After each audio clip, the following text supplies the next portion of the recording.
আসসালামু আলাইকুম ভাইরা। আজকে আমি যে তাবিজটি শেখাবো সেই তাবিজটিতে আপনারা শিখতে পারবেন নেক, পুত্র সন্তান লাভের তাবিজ আর তদবির। পুত্র সন্তান কেন বলছি, যে বোনেদের কন্যা সন্তান হয়, পুত্র সন্তান হয় না, তাদের জন্য এই তাবিজটি প্রযোজ্য। এই তাবিজটি তারা ব্যবহার করতে পারেন।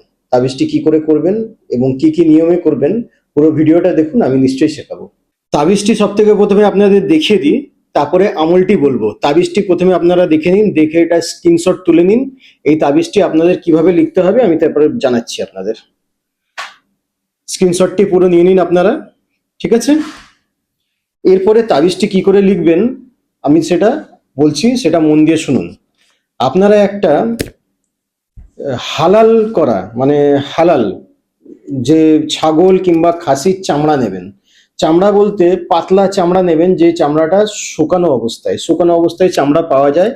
হালাল চামড়া বললেই আপনারা পেয়ে যাবেন। এবার এই চামড়াটার উপরে আপনারা জাফরান এবং গোলাপের কালির দ্বারা আপনারা এই তাবিজটি লিখবেন। লিখে আপনারা যেই বোনেদের পুত্র সন্তান হচ্ছে না সেই বোনেদের গলায় এটা বেঁধে দেবেন। বাঁধবেন কখন তারও নিয়ম একটা রয়েছে।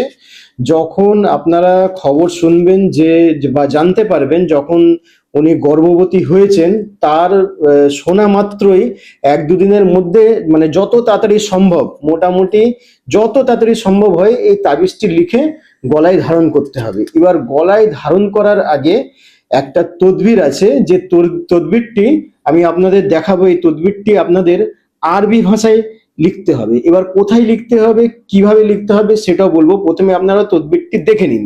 ইয়া মতিনু, ইয়া মতিনু,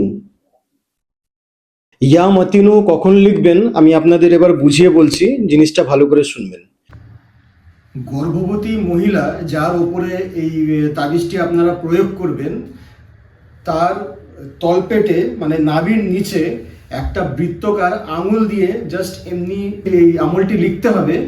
এবং কিভাবে লিখবেন আমি বলছি। কোনো কালির দ্বারা লিখবেন না কিংবা কোনো কিছু ব্যবহার করবেন না, জাস্ট আঙুল দ্বারা জাস্ট এমনি একটা বৃত্তকার এমনি আঁকতে হবে এবং তার মাঝখানে আপনার ইয়া মতিনু লিখতে হবে, ঠিক আছে? আরবি ভাষায় ইয়া মতিনু লিখতে হবে। এটা 70 বার লিখতে হবে।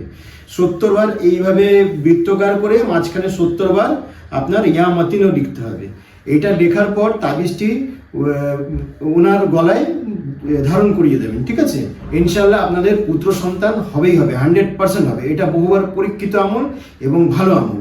যে গর্ভবতী মহিলার পেটে এই ইয়া মতিনো বলে লেখা হবে, সেই লেখাটা কিন্তু শুধু একমাত্র তার হাজবেন্ডই শুধু এই জিনিসটা তার শরীরে লিখতে পারে। কেননা পরপুরুষ যাতে কোনো সেই মহিলার শরীরে হাত না পড়ে, কেননা পরপুরুষের হাত দেওয়াটা হচ্ছে হারাম।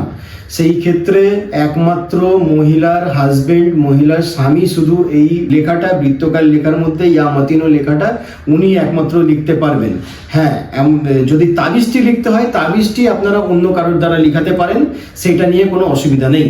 তো আরেকটা জিনিস বলছি, এই তাবিজটি অ্যাকচুয়ালি এখন আমরা ছাগলের চামড়াতে এটা তৈরি করি, কিন্তু একটা সময় বহু বছরের পর বছর আগে, যে সময় হরিণ মারা নিষিদ্ধ ছিল না, তখন এটা হরিণের চামড়ায় এটা তৈরি করা হতো। আর হরিণের চামড়ায় এটা তৈরি করলে অতি উত্তম বলে মনে করা হয়, ঠিক আছে? যেহেতু এখন হরিণ নেই, আমরা ছাগলের চামড়াতেই এটা তৈরি করব। এই তাবিজটি করার আগে আপনাদের অনুমতি নিতে হবে এবং অনুমতি নিতে চাইলে আমাকে কল করবেন কিংবা কমেন্টে আপনারা জানাবেন অনুমতি। আমি নিশ্চয়ই ইনশাল্লাহ আপনাদের অনুমতি দেব।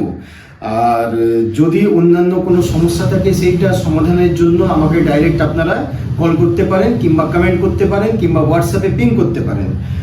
আর আমার এই ধরনের ভিডিও আরও আসতে চলেছে। এই রকম ভিডিও দেখার জন্য, শেখার জন্য আমাকে সাবস্ক্রাইব করুন এবং বন্ধুবান্ধব এবং আত্মীয় স্বজনকে আপনারা শেয়ার করুন।